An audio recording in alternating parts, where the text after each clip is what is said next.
भाई एक छोटा सा वीकेंड और रेडियो धर्मशाला और सैटरडे संडे की ट्रिप है, आपके साथ एंजॉय करेंगे और अपने एक्सपीरियंस शेयर करूंगा आपके साथ कि किस तरीके से 2 दिन के अंदर कम पैसे में पूरा एंजॉय करना है। कैंपिंग करेंगे, राफ्टिंग करेंगे और एंजॉय करेंगे।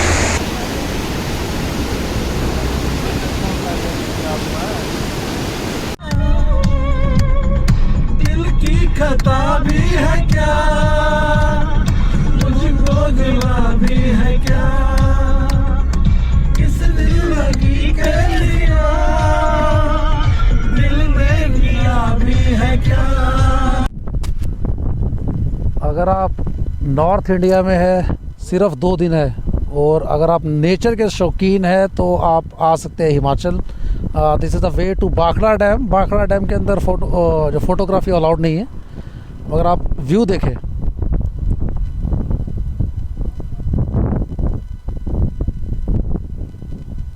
भाई ये भाखड़ा डैम है। ऑल दो जो फोटोग्राफी है प्रोहिबिटेड है, मगर थोड़ा सा मैंने आपको दिखाने के लिए ले लिया। ये अगर आप बोट के शौकीन हैं तो बोटिंग भी हो रही है यहाँ पे, और बाकी नज़ारा तो अलग से ही है। ये देखो, ब्यूटीफुल प्लेस हिमाचल। यहाँ फैमिली के साथ आ सकते हैं आप। अगर बोटिंग के शौकीन हैं तो इतने बड़े डैम में बोटिंग कर सकते हैं। ये फैमिली कर रही है, ठीक है। और बाकी जगह तो ज़बरदस्त है।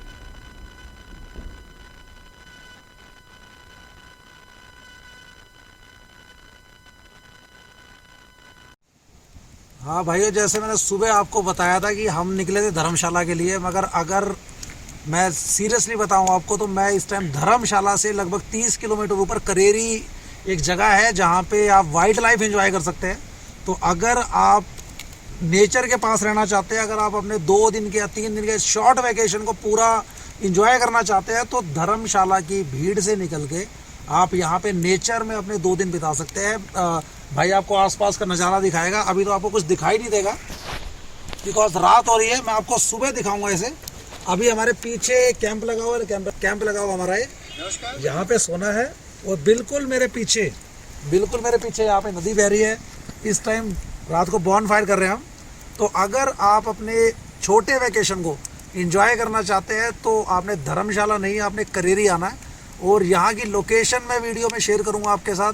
और जो आपको यहाँ गाइड कर सकता है, यहाँ का लोकल आदमी है जिसके थ्रू हम आते हैं यहाँ पे, उसका नंबर मैं आपको शेयर करूँगा। तो अगर आप नॉर्थ इंडिया में है, दिल्ली, हरियाणा या गुड़गांव, राजस्थान के आसपास रहते हैं, और अगर शॉर्ट वैकेशन आपके पास 2 या 3 दिन का, तो that is the best place जहाँ पे आप नेचर एंजॉय कर सकते हैं, जहाँ पे आप नदी एंजॉय कर सकते हैं, जहाँ पे आप स्नोफॉल एंजॉय कर सकते हैं। यहाँ से बस 10 किलोमीटर ऊपर स्नोफॉल चालू हो जाता है। यहाँ पे सब कुछ है जो एक छोटे वैकेशन को फ्रूटफुल बनाता है। Thank you. और सुबह बात करता हूँ आपसे, सुबह आपको दिखाता हूँ यहाँ के जो नेचुरल पॉन्ड बने हुए हैं।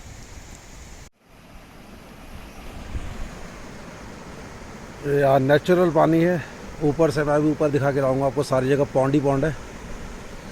तो just see the level of clearance, और सीधा यहाँ से नीचे पहाड़ों में जा रहा है।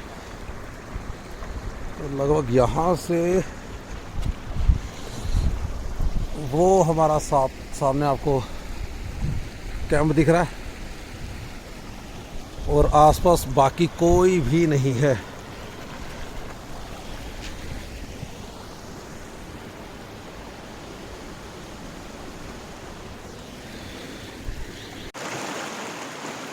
नवंबर मंथ है मगर खुला इलाका होने की वजह से ठंड बहुत ज़्यादा है यहाँ पे। रात को लगभग -3 डिग्री सेल्सियस था। तो जब ऐसी जगह पे आप आते हैं तो आपको कुछ चीज़ें ध्यान रखनी चाहिए। पहली बात तो आपके यार दोस्त फॉर्मल नहीं होने चाहिए। सारे के सारे जो आपके या तो फ्रेंड सर्कल हो या वो सर्कल हो जो खुला हो, मतलब जिसके साथ आप ओपन माइंड हो। रीज़न क्या है, यहाँ पे ना कंफर्ट नहीं है। ऐसा नहीं है कि आपको बेड मिलेगा, बेड के ऊपर रजाई मिलेगी। यहाँ आपको थोड़ा अपने कंफर्ट जोन से बाहर आना होता है। बिकॉज अगर आप नेचर एंजॉय करना चाहते हैं तो आप अपने कंफर्ट जोन के साथ उसे एंजॉय नहीं कर सकते। तो होता क्या है कि यहाँ पे अगर आप किसी फॉर्मल बंदे को या ऐसे बंदे को कि जिसके नखरे नहीं, कंफर्ट जोन ज़्यादा हो, कि भाई जिसको ज़्यादा सर्दी में नींद ना आती हो या अगर बेड ना मिले तो नींद ना आती हो, तो अगर ऐसे आदमी के साथ या ऐसे किसी फ्रेंड के साथ आप आ गए तो आपकी ट्रिप ख़राब हो जाएगी। हम यहाँ पे एक कैंप में 5 लोग सोए थे। अब रीज़न क्या था, ठंड थी, दूसरा वाइल्ड एरिया था, अलग हम सोना नहीं जाते थे, सारे एक में रात को मस्ती भी करनी थी, तो यहाँ थोड़ा कंजेशन हो गया। मगर उस कंजेशन को आप इंजॉय कर सकते हैं अगर आप अपने कंफर्ट जोन से थोड़ा बाहर निकलना चाहें। मैं आपको यहाँ का व्यू दिखाता हूँ। मेरे बिल्कुल पीछे पानी चल रहा है, ठीक है। यहाँ जितना ऊपर आप जाते रहेंगे आपको ऐसे ही पॉन्ड दिखते रहेंगे। ये पानी पीछे से जा रहा है जहाँ से हम आए, ठीक है। यहाँ जो हम नेचुरल जिसे झरने कहते हैं, पॉन्ड कहते हैं, यहाँ सब मिलेगा आपको। इतना ठंडा पानी है, अगर आप नहाएंगे, थोड़ा सा धूप आ जाए नहाएंगे भी हम, तो बहुत ही ब्यूटीफुल जगह है। अगर आप सच में नेचर एंजॉय करना चाहते हैं तो देखिए, और कुछ नहीं है, ऐसा नहीं है यहाँ पैराग्लाइडिंग हो रही है, कुछ हो रहा है। मगर अगर आप पहाड़ों में आ रहे हो और धर्मशाला मैक्लोडगंज के अभी भी आप होटल्स के कमरों में रह रहे हो ना, तो भैया उससे बढ़िया तो घर ही है, क्योंकि वहाँ भी आपको रजाई में बेड पे सोना, घर पे भी सोना।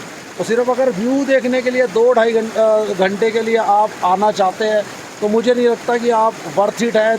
नॉर्थ इंडिया में दिल्ली से 11-12 घंटे यहाँ पे लगते हैं आने में। जब नॉर्थ इंडिया किसी भी हिस्से में है, यहाँ पे जो आसपास की जगह भी, चंडीगढ़ से भी 5 से 6 घंटे लग जाते हैं। तो अगर आप यहाँ आते हैं और सिर्फ वो उनमें क्या नाम है, जो हमारे होटल्स हैं उसमें रहने आते हैं, तो फ़ायदा नहीं है। तो इंजॉय करें अगर आना चाहते हैं। मैं लोकेशन भेजूँगा, बहुत ब्यूटीफुल प्लेस है। आप देखिए, मैं ऊपर लेके जाऊँगा आपको, जितना ऊपर जाते रहेंगे झरने झरने हैं यहाँ पे। सुबह 8 बजे का टाइम है, 9 बजे का टाइम है। और अगर वेदर की बात करूं तो मैं यहाँ टेम्परेचर होगा लगभग 4 या 5 डिग्री सेल्सियस, और इतना ही इस पानी का टेम्परेचर है। तो देखते हैं कि इतनी डेयरिंग है कि नहीं हमारे अंदर कि हम सारे नहाए। तो जितना फ्रिज से ठंडा पानी निकलता है ना, उससे ज़्यादा ही होगा। तो अब देखते हैं कि अंदर जाके क्या फील होने वाला है। तो स्टे विद मी।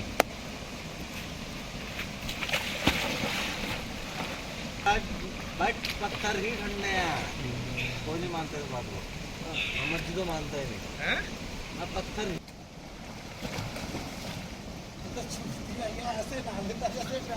भाई उसकी वीडियो बन रही है।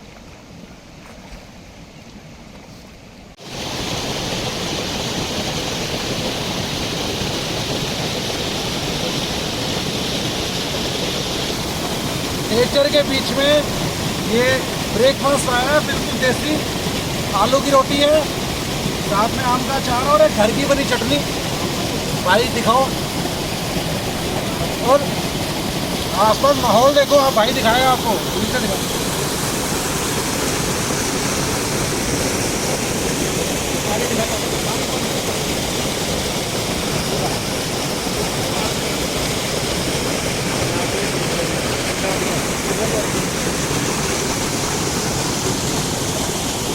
भाई जो मैं बता रहा था ना आपको कि ये सुख जो 5 स्टार होटल होते हैं वहाँ पे भी नहीं मिलता।